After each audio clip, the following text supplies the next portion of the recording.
Si hoy sientes que todo se te viene encima, detente un instante y escucha esto con el corazón abierto. Dios te dice hoy: yo tengo el control de todo. Tal vez no lo parezca. Tal vez tu mundo esté hecho de facturas, de noches sin dormir, de conversaciones que duelen, de planes rotos y expectativas que se han desmoronado. Aún así, hay una voz que te habla ahora y te recuerda la verdad más firme. No estás solo. Hay un propósito que sostiene incluso lo que hoy parece caótico. Piensa en la última vez que cargaste algo que no podías más sostener. ¿Cuánto tiempo llevas cargando esa preocupación como si todo dependiera de ti? ¿Cuánto pesa la ansiedad que se vuelve rutina? No es raro intentar resolverlo todo con nuestras propias manos. Nacimos con el impulso de actuar y arreglar, pero la vida nos enseña que hay límites. Y en esos límites es donde la promesa de Dios se vuelve relevante. Él invita a que dejemos nuestras cargas en sus manos. Echa sobre Jehová tu carga, y Él te sustentará. Salmo 55:22. Y el apóstol Pedro nos anima con la misma ternura, echando toda vuestra ansiedad sobre Él, porque Él tiene cuidado de vosotros. 1 Pedro 5:7. Si esta palabra te toca, escribe ahora en los comentarios: dejo todo en manos de Dios. Hazlo como un acto de fe pequeño, sencillo, pero verdadero. No es un truco, es la primera declaración de confianza en medio del ruido. ¿Qué significa realmente echar la carga? No es negar el problema ni actuar con irresponsabilidad. No es una escapatoria espiritual que convierte la fe en negación. Echar la carga es reconocer, nombrar y entregar. Es detener el rodar de la rueda mental que repite 1000 veces la misma preocupación y decirle a Dios: he intentado arreglarlo todo, ahora te lo confío. Es poner delante del Señor la lista de rostros, las cuentas, la relación rota, la espera que enferma. Es llevar ante Él lo que no sabes sostener más y creer que Él te sostendrá mientras sigues en el camino. Imagina a Marta, una mujer como muchas. Tiene hijos, una familia que depende de su salario, una madre que empieza a olvidar y un esposo que se ha vuelto distante. Cada noche, en la oscuridad, repasa los números, los pendientes, las palabras que no dijo y las que quedaron por decir. Ha aprendido a sonreír en público, pero por dentro el cansancio la ha hecho pequeña. Un día, después de devolver otra llamada que no le dio respuestas, abrió su Biblia al azar y encontró un versículo que la miró: echando sobre él toda vuestra ansiedad. 1 Pedro 5:7. No fue la solución mágica, pero fue el disparador de algo. Lloró, nombró cada carga en voz alta y la colocó ante Dios. Esa noche no se durmió con soluciones firmes. Se durmió con una promesa que empezó a reposar sobre su pecho. Echar la carga es práctico. Aquí hay pasos claros que puedes tomar ahora mismo. Primero, nombra la carga. Escríbela, dilo en voz alta, háblalo con alguien de confianza. Segundo, ora con transparencia. No necesitas palabras perfectas, solo verdad. Tercero, suelta activamente. Haz un gesto simbólico, desde cerrar un cuaderno hasta quemar una lista, como acto de entrega. Cuarto, espera y obedece. La paz que viene de soltar no siempre significa que la circunstancia cambia al instante, pero sí que tu corazón recibe una postura nueva para vivir en el tiempo que resta. Estos pasos no son fórmulas mágicas, son prácticas que te colocan en una actitud de confianza. Es importante recordar que la respuesta de Dios no está sujeta a un reloj humano. Él escucha, y muchas veces su intervención es inmediata. Otras veces su trabajo es paciente y formativo. Algunas heridas sanan de un día para otro. Otras requieren que Dios trabaje en paciencia, en fibra del alma. No culpes a la espera ni homologues tu dolor como falta de fe. David conocía bien los tiempos de Dios. Sus salmos nacieron en la tensión entre su clamor y la espera de la respuesta. Él aprendió a llevar su angustia a Dios y a cantar en medio del proceso. En la honestidad de sus palabras encontramos un modelo: presentar el dolor a Dios, confiar en su cuidado y perseverar en la alabanza. La sanidad interior es un proceso en manos de un Dios que no promete atajos triviales. Él sana a los quebrantados de corazón y venda sus heridas. Salmos 147:3. Cuando hablamos de sanidad interior, no hablamos solo de sentirnos mejor por un rato. Hablamos de la labor delicada de Dios que vuelve a coser lo que está desgarrado.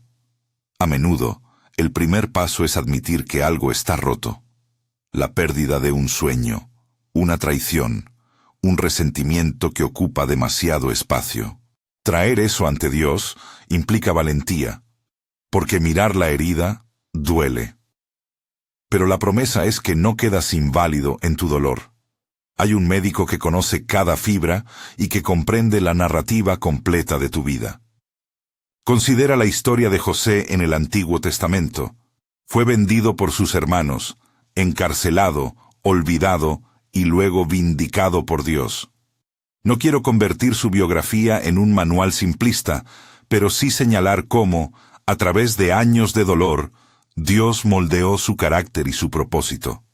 No todas las heridas te traerán una posición inmediata de gloria, pero muchas veces el proceso revela un corazón unido a la gracia, preparado para sostener a otros. Y si miramos a David, el salmista de las ruinas emocionales, descubrimos que su relación con Dios se hizo más profunda en los valles que en las cumbres. La sanidad que ofrece el Señor puede ser lo que reconstruya tu forma de ver y de amar.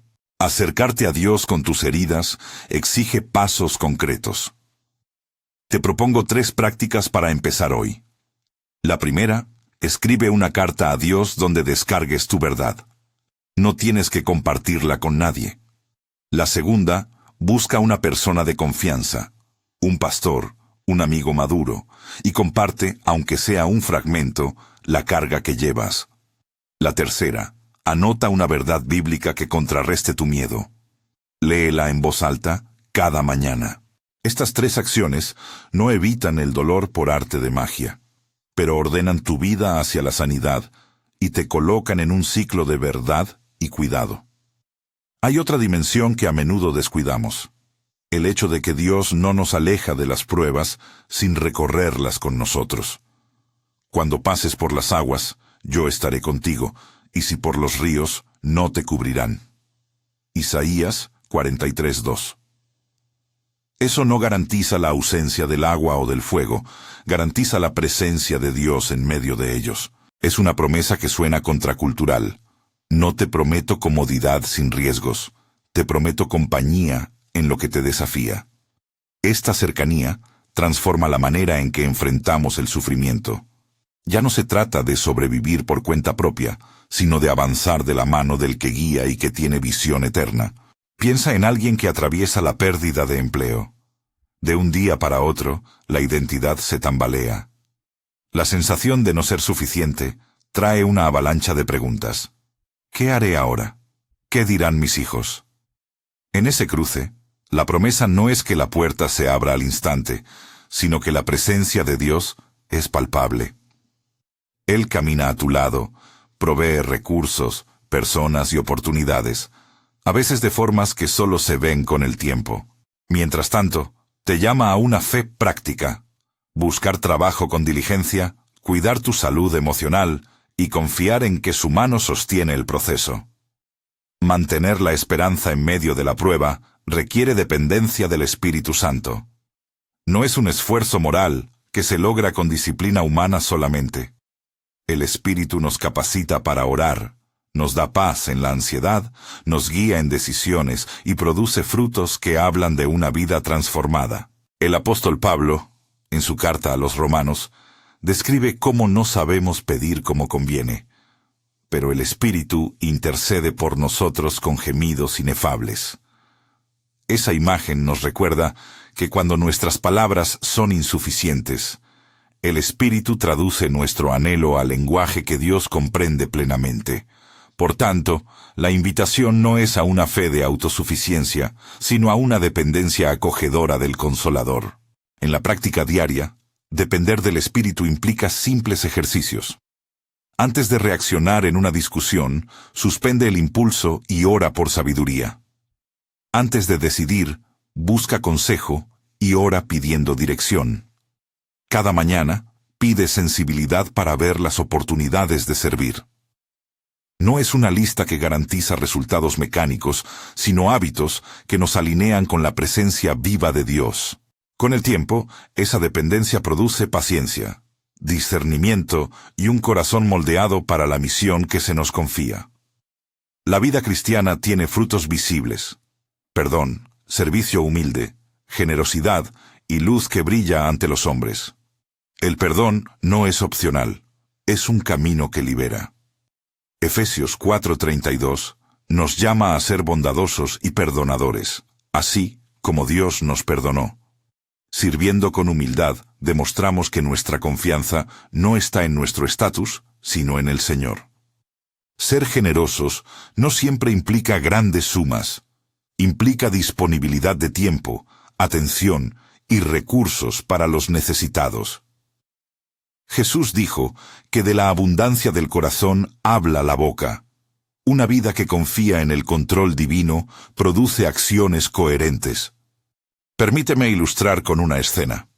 Carlos, un hombre curtido por el trabajo, tenía rencor hacia un socio que lo traicionó. Vivía calculando cómo recuperar lo perdido. Un día, en una reunión de iglesia, recibió la invitación a servir en un comedor comunitario. Al principio fue por el deber, pero allí conoció historias que no eran tan diferentes a la suya. Al servir, su corazón se suavizó, y el perdón llegó antes de que la venganza pudiera tomar forma. No fue la pérdida la que sanó de inmediato, pero el acto de soltar el rencor abrió espacio para que Dios trabajara. Eso es la coherencia práctica.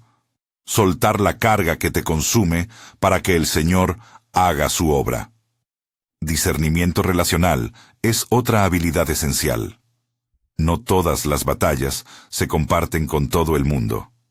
A veces, el silencio es sabio. Compartir planes con muchos puede dispersar la visión o exponer tus vulnerabilidades a consejos improvisados. Aprende a proteger tus pasos con prudencia. Busca acompañamiento sabio y evita la necesidad de aprobación constante. Proverbios nos recuerda la importancia de la sabiduría y del buen consejo. Rodearte de personas que te sostengan en oración y que tengan consejería bíblica te ayudará a no naufragar en interpretaciones ajenas. Recuerda también que el tiempo de Dios no necesariamente coincide con la prisa humana. Queremos soluciones rápidas. Dios nos ofrece un camino formativo. Que tu alma no se desespere si la respuesta tarda. La paciencia no es resignación, es espera activa, involucrada en la plenitud de la vida. Ora, busca, sirve, crece. Al mismo tiempo, si escuchas en tu corazón la llamada a la acción, obedece. No confundas pasividad con espera piadosa. La fe camina y hace lo que debe hacer mientras confía en el resultado final al soberano. En este punto, quiero invitarte a un acto sencillo pero decisivo. Nombra ahora la queja que más te repite, la preocupación que te despierta en la madrugada, la relación que te duele. Ponla delante de Dios en una oración breve y hazlo en voz baja si te es más cómodo. Señor, aquí está lo que me agobia, no sé sostenerlo, te lo entrego. Puedes decirlo como te salga. Él entiende el lenguaje del corazón. No transformes la oración en una larga lista de demandas. Haz de ella un acto de entrega. Padre Celestial, te presento mi cansancio, mis miedos y mis dudas. Tú ves lo que yo no puedo ver. Cuida de lo que dejo en tus manos. Recibe mi carga y dame tu paz. Enséñame a confiar, incluso cuando no entiendo. Amén. No fue una oración técnica ni una fórmula mágica. Fue la colocación de una carga en manos que saben sostener. En la vida de Marta, Esa oración fue el inicio de un día en que su corazón dejó de girar febrilmente sobre su propio eje y comenzó a girar hacia alguien que la cuida. Pero la vida no se volvió inmediatamente perfecta. Al día siguiente, recibió una llamada que complicó más la situación. La empresa anunció recortes y su departamento estaba en la lista. La tensión volvió, pero algo había cambiado. La presencia de Dios ya había hecho un espacio en su pecho. La incertidumbre seguía ahí, pero su disposición a confiar ya no dependía solo de sus fuerzas. Este momento es clave. La entrega no priva de problemas, transforma la manera de enfrentarlos. La pregunta que queda en el aire es, ¿qué harás con la nueva perspectiva que tienes ahora que has entregado tu carga? ¿Seguirás manteniendo todo bajo control? ¿O permitirás que Dios maneje las riendas mientras tú caminas con obediencia? Esa decisión se toma cada día, en acciones pequeñas. Perdonar, servir, orar, acudir a la comunidad, buscar ayuda profesional si es necesario. No es un salto único, sino una serie de pasos que muestran que la verdad del título es real en tu vida. Dios tiene el control de todo. Mientras Marta se disponía a buscar alternativas de ingreso, una vecina le ofreció ocuparse de los niños algunas horas. Un compañero de trabajo le pasó el número de alguien que podría ayudar a actualizar su currículum. Una amiga oró por ella y la acompañó a una cita con un consejero. No fueron soluciones instantáneas, pero sí una red que Dios levantó por medio de personas. Eso es parte de la manera como Él ejerce su control, a través de manos humanas dispuestas a ser instrumentos de su cuidado. A medida que avanzamos, quiero que te aferres a dos certezas que sostendrán tu alma. Primero, tu Señor está atento, no eres un proyecto olvidado. Sus oídos escuchan el clamor de los justos y su corazón no es indiferente. Segundo, la soberanía de Dios no anula tu responsabilidad. Echar la carga no te exime de actuar. Al contrario, te libera para actuar desde la paz de la confianza y no desde la ansiedad que nubla el juicio. La fe responsable se distingue por esta mezcla, entrega y acción en equilibrio. Si eres de los que han intentado soltar y han vuelto a tomar la carga, no te condenes. La batalla por la paz interior es real y muchas veces requiere repetición. La perseverancia en la fe es aprendida en el intento tras intento, en la repetición de la oración sincera, en la vuelta a la palabra, en el silencio que permite escuchar la voz de Dios por encima del ruido. A veces, retrocedemos porque el enemigo juega con nuestras inseguridades. Otras, porque olvidamos que la fe es una relación que se cultiva. Vuelve a echar tu carga, nuevamente, tantas veces como sea necesario. Ahora, mientras sigues leyendo, te propongo una pequeña práctica que puedes hacer hoy. Toma papel y bolígrafo y escribe 3 cargas específicas. Después, junto a cada una, anota una acción concreta que puedas hacer esta semana que indique confianza en Dios. Pedir ayuda, hacer una llamada, acudir a una terapia, donar tiempo a otros para cambiar la perspectiva. No te pido gestos heroicos, te pido pasos coherentes.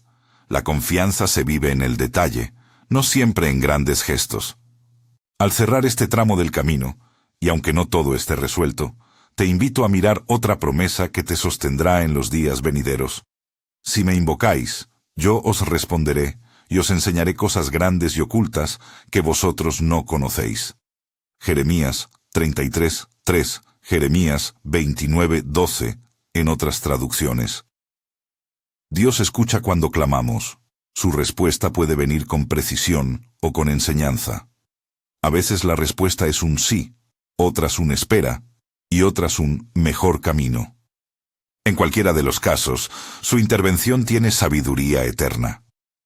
Pero justo cuando las cosas parecían tomar un rumbo de esperanza, algo más ocurrió en la vida de Marta que la puso en una encrucijada. Recibió una invitación para hablar en su comunidad sobre su experiencia, y su primer impulso fue decir que no. El segundo fue recordar cómo la sanidad había comenzado cuando habló con alguien y cómo servir le había dado nueva perspectiva.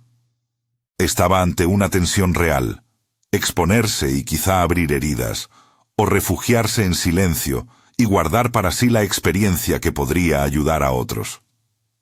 Esta decisión la confrontó con una verdad más profunda. Dejar la carga en manos de Dios también incluye permitir que tu vida sea usada como canal para la sanidad de otros.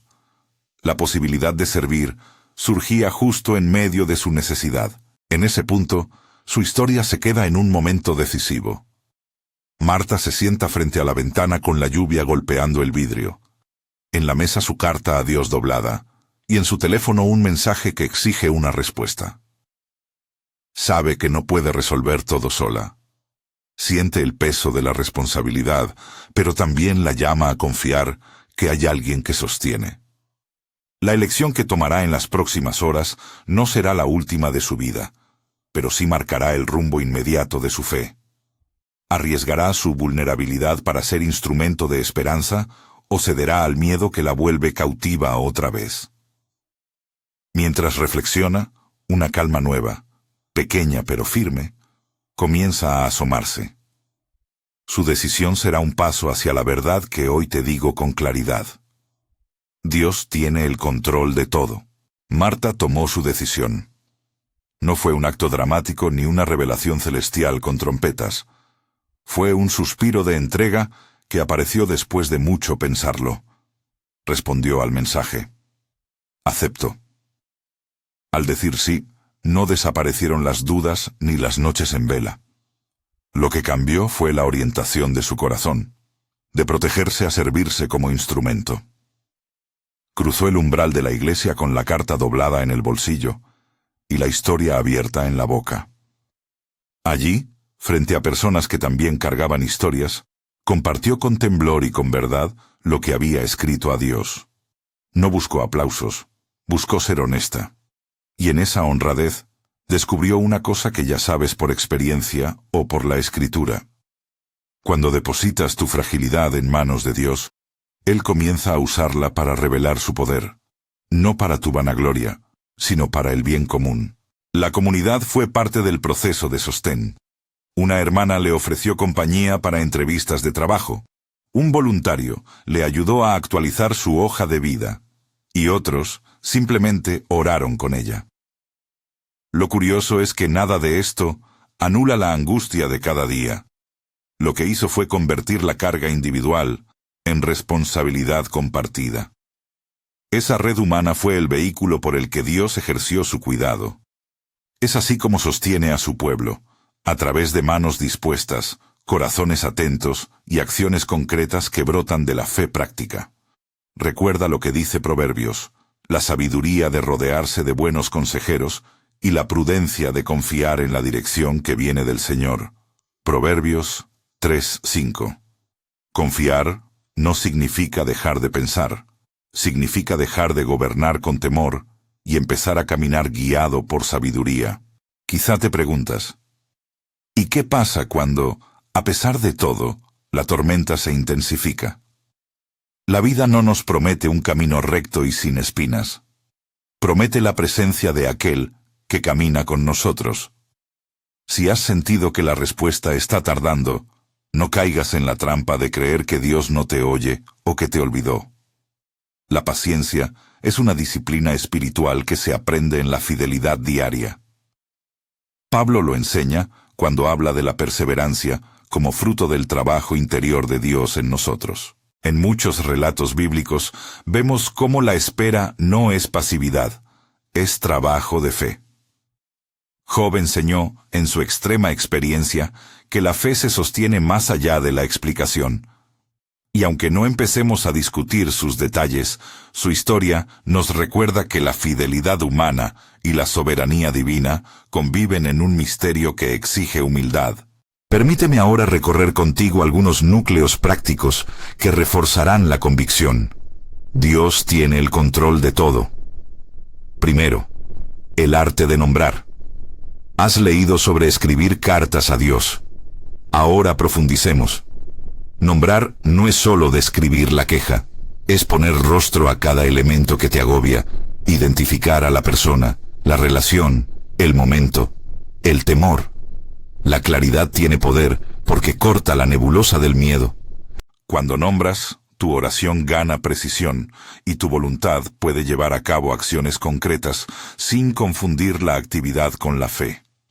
Segundo, el camino de la confesión y el acompañamiento. No se trata de exhibir el dolor, sino de confiarlo a alguien que camine contigo. Un pastor, un amigo maduro, un consejero cristiano. La compañía sabia evita la autocrítica paralizante y las soluciones improvisadas. Si sostienes un problema en secreto demasiado tiempo, la sombra crece y la esperanza mengua. La Biblia nos llama a llevar las cargas los unos de los otros, y en eso se revela la gracia. Tercero, el gesto de soltar. En la práctica, soltar implica ritualizar el desprendimiento para el corazón. Puede ser un gesto simbólico, una acción concreta, un cambio de hábito. Por ejemplo, cada tarde puedes detener la rueda de pensamiento repetitivo con un acto sencillo. Apagar las redes sociales un par de horas. Salir a caminar nombrando en voz alta la oración de entrega. O fijar un recordatorio que te recuerde respirar y repetir una frase de fe. Estos gestos no tienen poder mágico. Su valor está en educar a tu alma a moverse de la ansiedad a la quietud. Cuarto, la obediencia en la espera. Con frecuencia, confundimos la inactividad con la pasividad espiritual. Esperar no es no hacer nada, es hacer lo que la fe indica. Buscar, servir, aprender, ofrecerte a los demás. Si estás esperando una puerta que se abra, haz lo que esté a tu alcance. Mejora tus habilidades, habla con personas, ora por sabiduría profesional. La fe responsable se manifiesta en acción coherente y en disposición a recibir la dirección del Espíritu. La obra de Dios en nosotros es doble. Nos llama a esperar y a obrar responsablemente en el tiempo presente. Hablemos del Espíritu Santo, porque no hemos sido llamados a vivir de nuestras fuerzas. El Espíritu es quien sostiene la oración cuando las palabras faltan, quien nos da paz en medio del caos, quien dirige nuestros pasos y nos transforma. Recuerda Romanos. El Espíritu intercede por nosotros cuando no sabemos cómo pedir. Eso significa que tu incapacidad para encontrar palabras no es un impedimento. Tu corazón traducido por el Espíritu llega al trono de gracia. Cultivar la sensibilidad al Espíritu exige prácticas, silencios intencionales, lectio divina, leer la palabra esperando la voz de Dios y constancia en la oración. La dependencia del Espíritu se manifiesta en paciencia, discernimiento y la capacidad de amar incluso a quien nos lastimó. Ahora, quiero darte ejercicios concretos para los próximos 30 días. No son fórmulas, son caminos para ayudarte a encarnar la verdad de que Dios controla las circunstancias. 1. Diario de entrega. Cada mañana, escribe 3 preocupaciones que te visitaron en la noche. Al escribirlas, acompáñalas con una frase de entrega. Las dejo en tus manos, Señor. Cada noche, registra una pequeña evidencia de cuidado divino o humana que apareció. Esto te entrena a ver la mano de Dios en lo cotidiano. 2. Red de soporte. Identifica a 3 personas confiables. Un líder espiritual, un amigo maduro, un profesional si lo necesitas.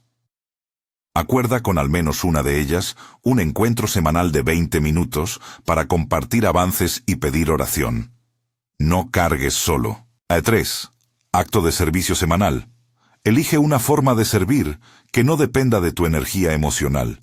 Por ejemplo, llevar una comida a alguien, participar en una causa simple o enviar un mensaje de ánimo. Dar en medio del dolor cambia la narrativa interna. Te recuerda que tu valor no se reduce a lo que pierdes. Estos actos ayudarán a enseñar tu corazón a confiar en la providencia sin caer en la pasividad. Hablemos también sobre el discernimiento para compartir planes. No todo se expone al amplio círculo social. Jesús, muchas veces, habló en privado con sus discípulos y guardó ciertas revelaciones. Hay sabiduría en proteger tus sueños de manos apresuradas que podrían desalentar o distorsionar. Pregúntate antes de contar, ¿esta persona está en posición de ayudarme con sabiduría y oración? ¿O va a ofrecer consejos superficiales que confunden? ¿Busca exposición o apoyo sincero? Comunica a quienes te acompañan que deseas oración y consejo, no juicios. La prudencia no es desconfianza hacia la comunidad. Es cuidado para que la visión no se disperse por interpretaciones externas. En esta senda de confianza práctica también cabe el perdón. El perdón no revoca la justicia ni elimina las consecuencias. Es el acto por el cual tu corazón deja de ser rehén de la ofensa. Efesios nos llama a ser bondadosos y compasivos. El perdón es una de las herramientas más poderosas para recuperar la tranquilidad. No se trata de justificar al que hizo mal, sino de liberarte para que Dios pueda obrar. Si te cuesta perdonar, comienza por orar por la persona que te hirió. Ora por su restauración y por tu propia sanidad. Muchas veces, el acto de orar por el otro despoja al rencor de su poder. Quiero contarte una escena más de la vida de Marta, para hacer tangible lo que hemos venido explicando. Tras aceptar hablar en la comunidad, siguió en la búsqueda de empleo, envió candidaturas, participó en entrevistas. Hubo momentos de esperanza y otros de frustración. Una tarde, después de una entrevista que no prosperó, recibió una carta de agradecimiento de un lugar donde había hecho voluntariado años atrás. En la carta, alguien le proponía colaborar en un proyecto pequeño para formar competencias laborales en la comunidad. No era el puesto que ella soñó, pero era una puerta. Aceptó. Al trabajar en ese proyecto, conoció a personas que la referenciaron para una consultoría temporal que le permitió sostener la economía del hogar mientras crecía su red. No fue un ascenso súbito, fue un entramado de pasos pequeños. No confundas esto con una garantía universal. Cada historia es única. Lo que sí se repite es el patrón: la fidelidad en lo pequeño, el servicio en la fragilidad y la apertura para reconocer cómo Dios dispone recursos por medio de otros. Veamos ahora cómo enfrentar la ansiedad cuando vuelve con violencia. Los pensamientos que te dicen que todo depende de ti suelen venir con imágenes catastrofistas. Si esto sale mal, todo terminará. Cuando esa narrativa aparece, practique 3 respuestas inmediatas. 1. Respira y reconoce el pensamiento como eso, un pensamiento, no la verdad absoluta. 2. Repite una escritura que te ancle. Puedes elegir Proverbios 3:5, que invita a confiar en Dios con todo el corazón y no apoyarte en tu propio entendimiento. 3. Haz una lista de pequeños pasos concretos que puedes realizar ahora mismo. La acción enfoca la mente y desactiva la agonía paralizante. No olvides el descanso. El Señor nos llama a un sano límite. El reposo no es indulgencia egoísta, es una práctica espiritual. Jesús, aún en su ministerio, se retiraba a orar y recobrar fuerzas. El descanso en Dios te recuerda que no eres la fuente última de provisión ni sentido. Establece un tiempo semanal para desconectarte de la actividad obsesiva. Una noche sin revisar correos. Una caminata donde solo escuchas el aire. Una lectura que alimenta el alma. Otro tema esencial es el uso de la comunidad. Iglesia como lugar de formación y fuerza. La iglesia no es un club de exitosos. Es un hospital espiritual donde el que sufre aprende a vivir en la verdad del cuidado divino. Busca una comunidad donde se practique la humildad, la enseñanza sana y la oración efectiva.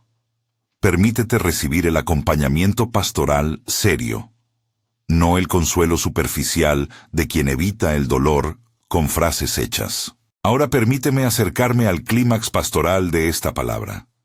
Has estado sosteniendo dudas, miedos, decisiones, acciones y prácticas. Llega el momento de una entrega más profunda. No para manipular al Señor, sino para alinear tu alma con su soberanía. Te invito a que formes en tu interior una declaración de entrega que no necesita pronunciarse en alto si no quieres. Es suficiente que la sientas y la repitas con corazón sincero. Señor, tomo tus manos y dejo en ellas mi carga. No dejo de actuar, pero dejo de gobernar con miedo. Entréganos mi vida, mis planes, mis heridas. Si quieres decirlo en voz baja, dilo ahora en tu intimidad. No es una fórmula, es un acto de fidelidad íntima. Señor, te entrego lo que no puedo sostener. Recibe mis temores, mis planes y mis heridas. Haz en mí lo que solo tú puedes hacer. Cura, guía, sostiene. Dame la paz que sobrepasa entendimiento y manténme firme en confianza. Amén. Esa oración corta es una puerta. No garantiza un desenlace inmediato que cumpla todas las expectativas humanas. Garantiza la presencia de aquel que tiene el control de todo. Tras orarla, probablemente seguirás enfrentando desafíos. El camino de Marta no se resolvió en un capítulo, pero su forma de caminar cambió. Pasó de gobernar desde la ansiedad a tomar decisiones desde la confianza y la obediencia. Aprendió a preguntar al Espíritu, buscar consejo sabio y ofrecer su vida incluso en la fragilidad. Hay temas prácticos finales que quiero dejar contigo para que los conviertas en hábitos. 3 prácticas espirituales que sostendrán tu fe. 1. Lectura centrada. Cada mañana escoge un pasaje corto, un salmo, un fragmento de los evangelios y léelo en voz alta. Haz preguntas breves. ¿Qué llama mi atención? ¿Qué me está enseñando sobre Dios hoy? Esta práctica reorienta la mente hacia la verdad de Dios y no hacia la narrativa de la ansiedad. 2. Oración de 3 movimientos. Presentar, rendir, esperar. Presenta la carga con honestidad. Rinde el control pronunciando que confías en Dios. Espera activamente buscando acciones concretas en el día que muestren tu obediencia. Esta estructura evita que la oración se vuelva un monólogo de quejas o una lista de demandas. 3. Servicio regular. Reserva 1 hora semanal para servir sin esperar reconocimiento. Servir desde la necesidad real del otro repara nuestra propia perspectiva, nos saca del ego y nos conecta con la misión del Señor. Antes de concluir, dejemos claro algo importante. Afirmar que Dios tiene el control de todo no es una invitación a la pasividad irresponsable, ni una promesa de vida sin dolor o pruebas. Es una ancla que nos sostiene en medio de lo incierto.